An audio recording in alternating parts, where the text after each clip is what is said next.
I want to talk a little bit about this tube collection. Over the years, I've had many collectors contact me about purchasing their collection and saving it, and this is one of them. This gentleman that had this tube collection contacted me, 10 or 12 years ago, and he said, David, he said, I'm retiring, going into a nursing home. He said, I have this tube collection. I've been a tube engineer for years, but he said, I don't want it dispersed. I'd like to keep it together, and would you buy it from me? And we did make a deal. And he was so proud of this. He had this in the front room of his home, right next to the front door. Okay, here's a carbon filament Edison bulb that has the logo Edison GE on it. Down here is a carbon filament. Well, this is carbon filament too, but here's a carbon filament Edison bulb and another one back here.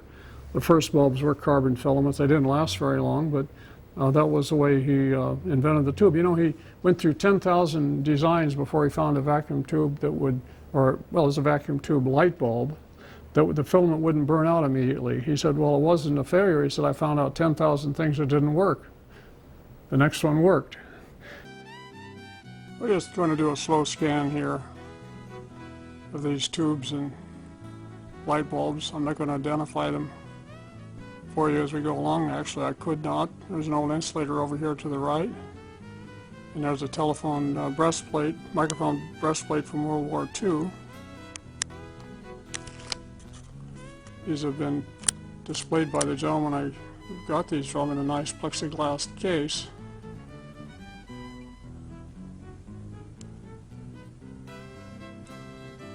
Certainly some beautiful specimens here of very, very early tubes.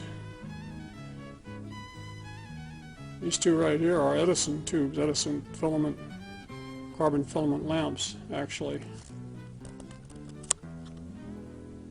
One of the bulbs right here with the carbon filament has the Edison GE logo. Now, Thomas Edison's research lab evolved into General Electric. And so he's given credit for sort of founding General Electric. I don't know the whole story there, but it did evolve into General Electric. And we have one of the bulbs here that has the dual logo, General Electric and Edison on it, and some of the early Edison filament bulbs. Some very interesting tubes in here, just a fascinating collection. Frankly, most people today don't even know what a radio tube or electronic tube is. We'll have younger people come in the museum and they'll point to tubes and say, what are those things? So, well, have you ever heard of transistor? Yeah.